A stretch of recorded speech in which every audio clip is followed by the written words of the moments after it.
Hey guys, this is Mark with the Mouth here. I am so sorry that I haven't posted videos up lately. Let me explain.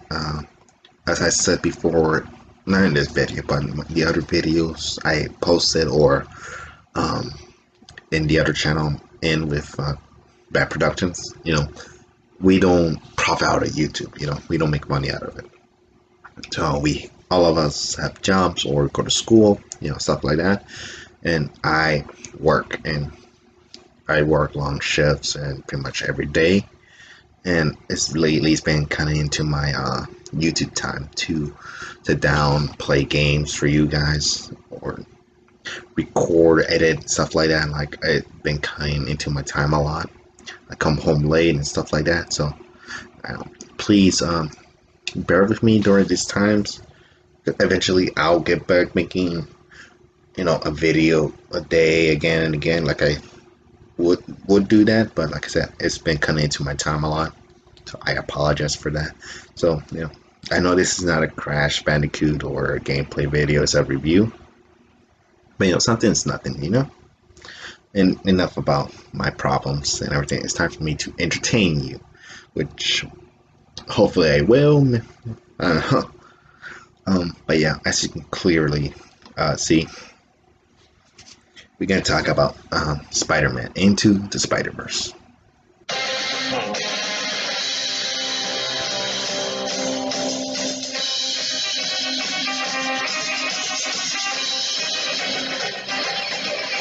So, right now, spoilers. Spoilers. What I thought about the movie. Excellent. I love it. Some parts were some parts were ooh, some parts were and some parts were like it touched me in the heart. Especially, I think we all know which part was most memorable and most heartfelt moment in the movie. I think you know which I'm talking about. But no, the problem with I have the movie, it was not that much actually. It was a little bit of the animation style, the comic book animation thing. It was fine, but I guess because I was sitting, the right seats, the movie theater get right in the center. I got to see everything, the big screen, and personally, I pay attention to detail. And some of the scenes, when it's kind of like a 3D effect it does, with the people in the background or the letters, it gets a little blurry. And to me, when it was starting to move fast, the first beginning of the movie, it kind of gave me a headache a little bit or something like that. I don't know. It was maybe just me, but I didn't like that much in the movie. And especially, I didn't like when Miles got his powers and not got his powers, when he learned about his powers, how he became Spider-Man right away. Because I would love to see him train to be Spider-Man, because in the movie, when the original Peter Parker in this universe discovers this is a new Spider-Man, he's realizing, oh, he's just like me when I was this age, and he has to learn the ropes. But Peter Parker, or pretty much every other Spider-Man, they learned them by themselves. No one had taught them anything. So, in a way, I guess Peter, the original one, felt bad that he has to be Spider-Man now, because he told him, well, it's going to be a little hard for you now to be a normal kid, because now you have powers like me. And I would love to see this, like I was saying. He said he was willing to train Miles to be the new Spider-Man. But unfortunately, he doesn't give a chance because, he dies. Which is sad. I'm like, come on, you already killed Spider-Man in Infinity War. Yeah, why you gotta kill him again? But, it has to happen, because it's from the Ultimate Universe where he actually does die. There's no Spider-Man for a while, and then, oh my god, a new Spider-Man has to rise. Miles Morales, which is very, very good that you actually get a Miles Morales Spider-Man, because we don't see those type of movies a lot, and especially in this era. because even back then, all the superheroes were portrayed as males or white superheroes. We don't see superhero of color. And when Stanley and Steve Ditko and all of them did, Black Panther or Captain Marvel, a female character, or Luke Cage, stuff like that. It was interesting seeing that, but it was more interesting because in the movie, Peter Parker says anyone could be Spider-Man. Anyone who wears a mask can be Spider-Man, which is very, very true. Anyone can be Spider-Man. And now we get to see Miles, who not a lot of people know about this, that everyone thinks he's African American. In a way, yeah, that's true, yes, but he's also half Latino. And in the movie, it's established right away. We see his African American father, and then you see his mother, who's his Latina, speaking Spanish to him, and Miles understands it. He speaks back. Right away, we are established. Like, okay, this is interesting. We never seen a Spider-Man like this before, and I love that. I love seeing that. It was about time. Hopefully the MCU will get Miles soon. I know there's been hints about it because we got the Prowler in the Homecoming version, and we got hints about his nephew, which of course it will be Miles, but we didn't get to see him. And of course I assume that he's still a kid because technically, for him to be Spider-Man, he has to be a little bit older, like in his teens. I'm guessing he's a kid right now, and since he is still a teenager, it's going to be a little bit while till we get that, but hopefully we'll get that. But in a way, we got the animation version of Spider-Man, who's Miles. Like I was saying, they don't really train them well in the movie. That was the only version of Spider-Man who's willing to train him. But after that, well, every other Spider-Man's like, you know how to swing? Okay, I'll teach you how to swing. Boop, boop, boop, boop. That's it. Or how to unstick from walls, and that's pretty much it. Everyone else is like picking on him, like, can you do this? Can you do that? What makes you Spider-Man? Like, what is worthy of the name and stuff like that? Like, come on, train. He doesn't know. He's been Spider-Man for a couple hours or a day at least. He still has to figure this out. And he later on when he talks to his dad. The dad tells him a powerful message. Sorry. He gets enough strength to free himself from Peter Parker's webs and stuff like that. Basically gets a costume. Just, I know how to control my powers now. I know how to unstick. I know how to web swing.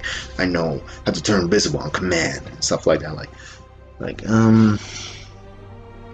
How did you learn all that fast? I mean, it's instinct, yeah, but yeah, that was a little problem I had with it. I would love to see each one of them train him bit by bit, Noir Spider-Man. He's a Spider-Man that has incredible stealth. He teach him how to be sneaky. Or Peter Parker, he's a super smart guy. He's a chemist. How to mix chemicals to make strong web fluid. Or Penny Parker, who's excellent in technology, teach him how to hack or stuff like that. Or Spider-gwen, who's more into the martial arts and stuff like that, teach him how to fight. Each one of them has different abilities. Teach him piece by piece by piece so he can consume all of them, forming him into a better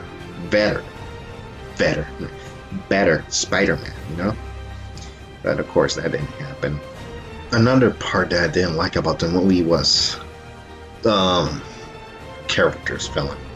I felt like Spider-Man, the second one, Peter Benjamin Parker, which the older version of Spider-Man, Miles and Gwen Stacy got the most screen time. Penny, Spider-Ham, and Noir just felt like back there, just, hey fellas, just stuff like that, background characters. Didn't get enough screen time or much lines, especially Noir and Penny. I felt like even Spider-Ham got a tiny bit more laugh because I guess oh, he's a pet. Let's have a little jokes with him here and there. Like when Gwen Stacy sees Kingpin being a hypocrite about Spider-Man, like, oh, I love Spider-Man. He was the best. She says, what a pig. So, Spider-Man, I'm right here. Like, clever joke. Not really. I felt like those were just filling characters, especially with the villains, of course, in the movie. Which is interesting. There was like no actual villain, like a main villain.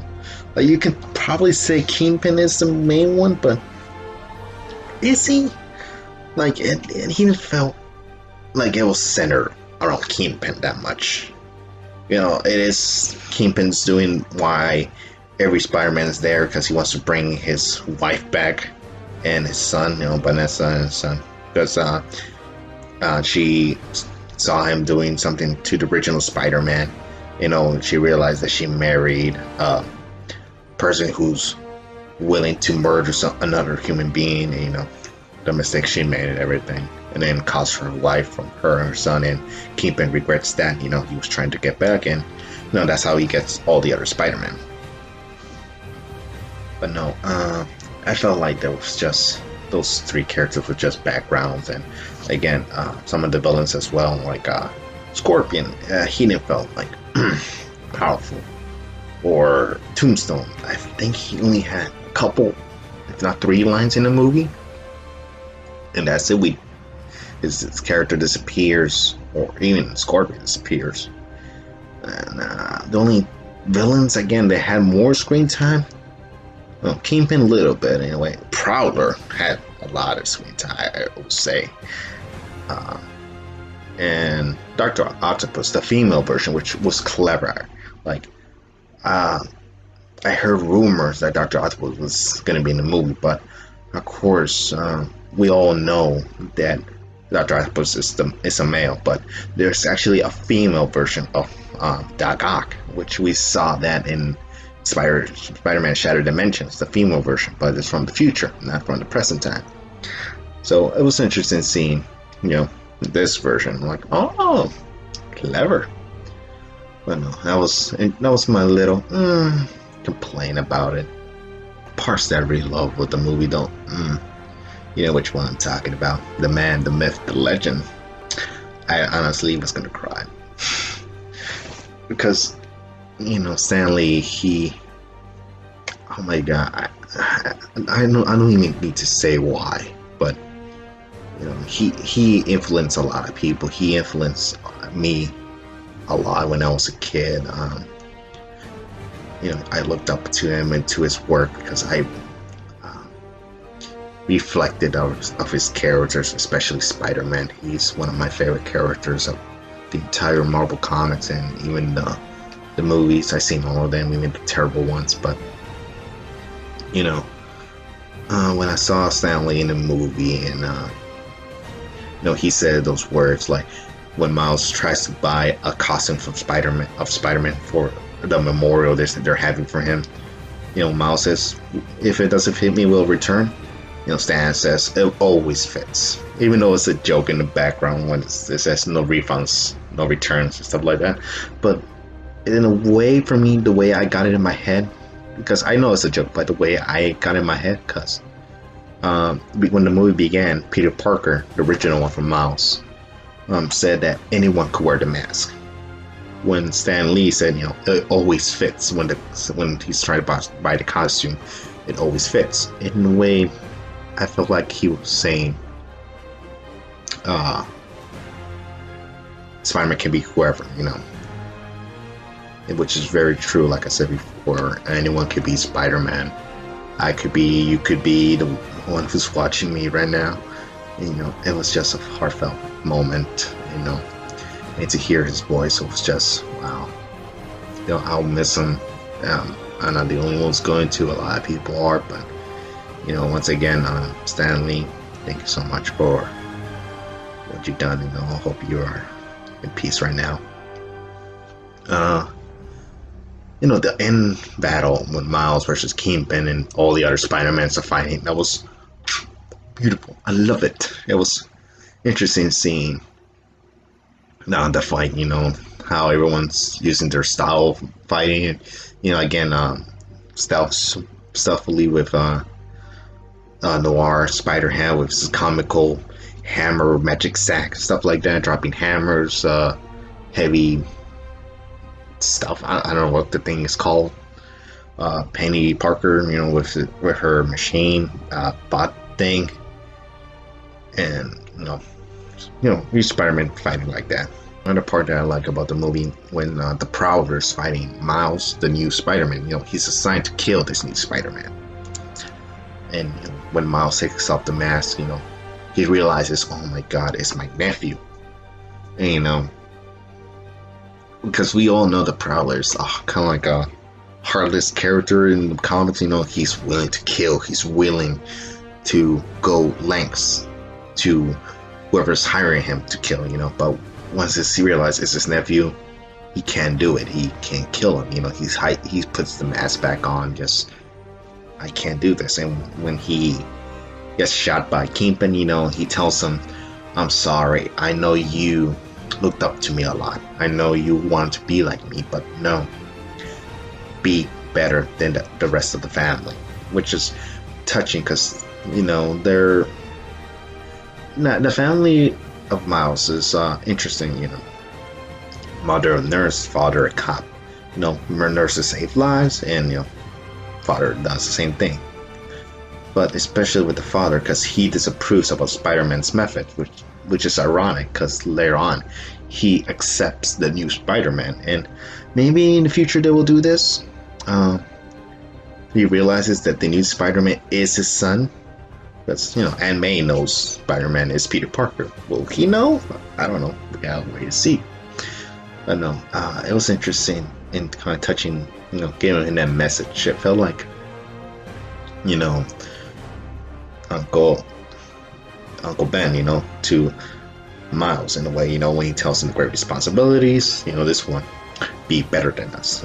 It was interesting seeing that, and it was like, oh, that's kind of sad. Story-wise of Spider-Man, it wasn't complicated, short. It was straight to the point. Try to stop Kingpin of his super collider to not bring other dimensions into their universe. Simple. All other Spider-Mans are trying to get back home. By the time they got to destroy the machine and get back home because they're not from this dimension. Simple. It wasn't too complicated or anything like that. It was all right.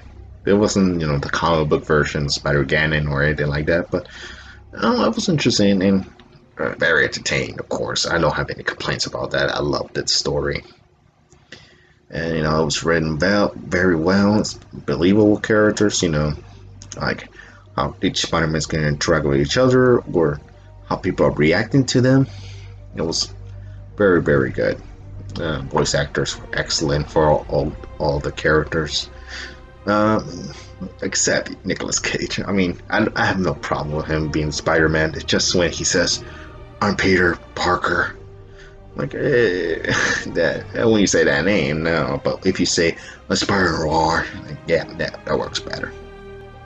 But no, that's pretty much it for the review. No problem was just some of the animation fell a little apart. Some characters were just filling, and Miles not being trained properly. It was just 3 complaints. The movie, good movie. Story-wise was good. Jokes were awesome. Heartfelt moments with Stan Lee and his uncle. So sorry, I'm tired right now. The Prowler. Heartfelt moments, and introduced to each Spider-Man, 2 different powers, stuff like that was very good. Regardless, the movie was just awesome. Would I recommend it to you? Yes, I would actually. It's one of the best Spider-Man movies out there right now.